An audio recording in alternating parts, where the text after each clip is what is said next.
এ নিয়ে আলোচনার জন্য স্টুডিওতে আছেন সহকর্মী রবিউল ইসলাম আওলাদ। চলে যাচ্ছে তার কাছে। রবিউল, আপনাকে স্বাগতম। ধন্যবাদ। যেমনটি আমরা প্রতিবেদনে দেখছিলাম, ইরান ইসরায়েলের মধ্যবর্তী যে সংঘাত, সেই সংঘাতে নতুন মোড়। ইরানের প্রতিরক্ষা পরিষদের প্রধান আলী লারিজানিকে হত্যার দাবি করেছে ইসরায়েল, দাবি করা হয়েছে ইসরায়েলের পক্ষ থেকে। এবং সবশেষ এই নিয়ে সবশেষ খবরাখবর কি আছে আপনার কাছে? আলিফ, এই মুহূর্তে সর্বশেষ যে ঘটনা সেটি হলো যে ইরানের যে সুপ্রিম কাউন্সিল, নিরাপত্তা কাউন্সিলের যে প্রধান আলী লারিজানি, তার মৃত্যুর খবর অর্থাৎ দাবি করা হয়েছে ইসরায়েলের পক্ষ থেকে। ইসরায়েলের প্রতিরক্ষা মন্ত্রীর কাজ, একই সঙ্গে আইডিএফ প্রধান, তারা বলেছেন যে গতরাতে তেহরান সহ বিভিন্ন শহরে যে হামলা চালানো হয়েছে এবং হামলার কিন্তু ভয়াবহতা ছিল ব্যাপক। সে হামলায় এই আলী লারিজানি নিহত হয়েছে বলে দাবি করা হয়েছে। তবে এখন পর্যন্ত ইরানের পক্ষ থেকে তার মৃত্যুর বিষয়ে কোনো মন্তব্য করা হয়নি। এই হলো সর্বশেষ অবস্থা। একই সঙ্গে যখন ইসরায়েল যে গতরাতে হামলা চালিয়েছে এবং আজকে সকালেও হামলা চালিয়েছে তেহরান সহ বিভিন্ন জায়গায়, সেই হামলার পাল্টা ব্যবস্থা হিসেবে ঠিক কিছুক্ষণ আগে ইসরায়েল ছড়েছে। আমাদের কাছে কিছু তথ্য আছে, আমরা একটু দেখে নিই। এই মুহূর্তে যুদ্ধের যে গতি প্রকৃতি, সেটা কিন্তু মুহূর্তে মুহূর্তেই চেঞ্জ হচ্ছে। আমরা জানি যে হরমুজ প্রণালী নিয়ে বেশ বিপাকে রয়েছেন মার্কিন প্রেসিডেন্ট ডোনাল্ড ট্রাম্প। তিনি সহজভাবে একটি হিসাব কষেছিলেন যে এই যুদ্ধে হয়তো খুব দ্রুত তিনি জয় পেয়ে তার যে লক্ষ্য, সেই লক্ষ্য বাস্তবায়ন করে চলে আসবে। কিন্তু আমরা দেখতেছি যে এই যুদ্ধে ক্রমেই কিন্তু নিয়ন্ত্রণ হারাচ্ছে যুক্তরাষ্ট্র এবং ইসরায়েল, কারণ হরমুজ প্রণালী নিয়ে ব্যাপক একটা যেমনটি কিন্তু বলেছেন, আমরা প্রতিবেদনে দেখছিলাম, তিনি যেমনটি বলেছেন যে বহু মিত্রকে যুক্তরাষ্ট্র বছরের পর বছর সাহায্য করে এসেছে, যারা প্রয়োজনের সময় আসলে যুক্তরাষ্ট্রের পাশে দাঁড়াচ্ছে না। একদম ঠিক বলেছেন। এই মুহূর্তে কেউই পাশে দাঁড়াচ্ছে না ট্রাম্পের, কিন্তু ট্রাম্প বিভিন্ন সময় বিভিন্ন রকম কথা বলছে। তিনি বলছেন যে যুদ্ধে তিনি একাই জয়ী হবেন এবং খুব দ্রুত বিজয়ী হবে, কিন্তু পরক্ষণে আবার তিনি তার যে মিত্র দেশগুলো রয়েছে সেই দেশগুলোর কাছে সহায়তা চাচ্ছে। আরেকটি বিষয় যে ইরান কিন্তু এই মুহূর্তে ট্রাম্প কার্ড হিসেবে ব্যবহার করছে হরমুজ প্রণালীকে। আর আরেকটু আমরা কিছু দেখতে চাই, দেখি আমরা কি যাচ্ছে।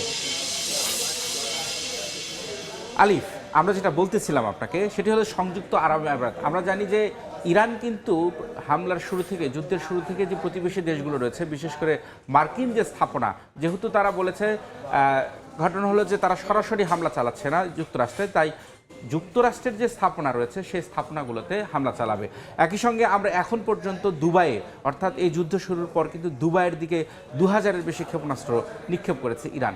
আরেকটি বিষয় যে ক্ষেপণাস্ত্র প্রতিরক্ষা ব্যবস্থা, অর্থাৎ যে মিত্র যে দেশগুলো রয়েছে, ইসরায়েল এবং যুক্তরাষ্ট্র যে রয়েছে, তাদের কিন্তু যে প্রতিরক্ষা ব্যবস্থা, সেই প্রতিরক্ষা ব্যবস্থাগুলো মজুদগুলো কমে আসছে। আমি তো আপনার কাছে জানতে চাইবো, এই যে ট্রাম্পের এই মনোভাব, আপনি যেমনটি বলছিলেন ক্ষণে ক্ষণে রং বদলাচ্ছে তার মনোভাব, এ নিয়ে ন্যাটো কিংবা ইউরোপের দেশগুলো আসলে দ্বিধাগ্রস্ত, যেমনটি আমরা জানতে পেরেছি, এবং সব মিলে তাদের প্রতিক্রিয়াটি কি জানাবেন? ট্রাম্প কিন্তু আক্ষেপ করে বলেছেন, একসময় বছরের পর বছর যুক্তরাষ্ট্র তাদের সামরিক সহযোগিতা করলেও এই বিপদে, অর্থাৎ এই যুদ্ধের সময় যুক্তরাষ্ট্রের পাশে নেই ন্যাটো সহ পশ্চিমা যে মিত্র দেশগুলো ছিল সেগুলো।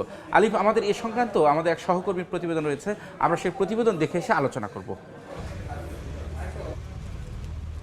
হরমুজ প্রণালী বন্ধ থাকলে ন্যাটোর ভবিষ্যতের জন্য খুব খারাপ হবে বলে হুঁশিয়ারি দিয়েছেন মার্কিন প্রেসিডেন্ট ডোনাল্ড ট্রাম্প। ন্যাটোর মিত্র দেশগুলো এই মতকে সমর্থন না করে জার্মানি জানিয়েছে এটি তাদের যুদ্ধ নয়, ইউরোপীয় নৌবাহিনী সীমিত সক্ষমতার কারণে সরাসরি অংশগ্রহণ করতে চায় না।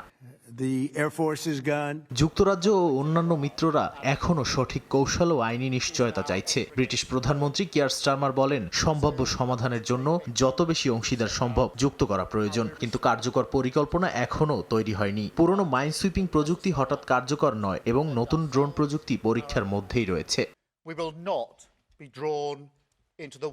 বিশ্লেষকরা বলছেন, মিত্র দেশগুলো দ্বিধাগ্রস্ত থাকলেও হরমুজ প্রণালী খোলা রাখা জরুরি। ইউরোপীয় দেশগুলো নতুন নৌ অভিযান বা সরাসরি সামরিক পদক্ষেপে আগ্রহী নয়। পরিস্থিতি জানান দিচ্ছে বৈশ্বিক অর্থনীতি ও আন্তর্জাতিক নিরাপত্তার জন্য দ্রুত সমাধান প্রয়োজন। নাদিম মারজান, সময় সংবাদ। আমরা প্রতিবেদনটি দেখলাম। এই প্রতিবেদন দেখার পাশাপাশি এখন পর্যন্ত এই যুদ্ধের যে বিস্তৃতি, সেই বিস্তৃতি কিন্তু বাড়ছে। আমরা এরই মধ্যে জানি যে আমাদের কাছে কিছু তথ্য আছে, আপনাকে দেখাতে চাই। সেটি হলো যে ইরানের যে বাগদাদে মার্কিন দূতাবাসে কিন্তু আজকে ব্যাপক আকারে হামলা হয়েছে, ড্রোন এবং রকেট হামলা একযোগে হামলা হয়েছে, এবং এই হামলা প্রতিহত করতে কিন্তু বেশ হিমশিম খেতে হয়েছে। আরেকটি বিষয়, একটি রহস্যজনক ঘটনা ঘটেছে, সেটি হলো মার্কিন রণতরী জেরাল্ড আর ফোর্ডে 30 ঘন্টা ধরে আগুন ধরছে, মানে আগুন জ্বলছে আর কি এখন পর্যন্ত, এবং সেইখানে কিন্তু অর্থাৎ যেমনটি প্রথম দিকে কিন্তু এ সম্পর্কে দাবি করা হয়েছিল যে আসলে যান্ত্রিক ত্রুটির কারণে এই অগ্নিকাণ্ড। এখন এই কথা বলা হচ্ছে যে মার্কিন যে রণতরীর আগুন রয়েছে সেটি লন্ড্রি থেকে আগুন ধরেছে এবং সেই আগুন কিন্তু রহস্যজনক। যদি সেই আগুন যদি ছোটোখাটো হয় 30 ঘন্টা ধরে কিন্তু জ্বলার কথা নয়, এবং সেখানে বেশ কয়েকজন মার্কিন সামরিক সদস্যও কিন্তু আহত হয়েছে। আরেকটি বিষয় যে হামলায় কিন্তু ইরানের ক্ষেপণাস্ত্র উৎক্ষেপণের সামর্থ্য 90% কমে গেছে বলে দাবি করেছেন ডোনাল্ড ট্রাম্প। কিন্তু আমরা দেখেছি যে কিছুদিন ধরেই কিন্তু হামলা জোরদার করেছে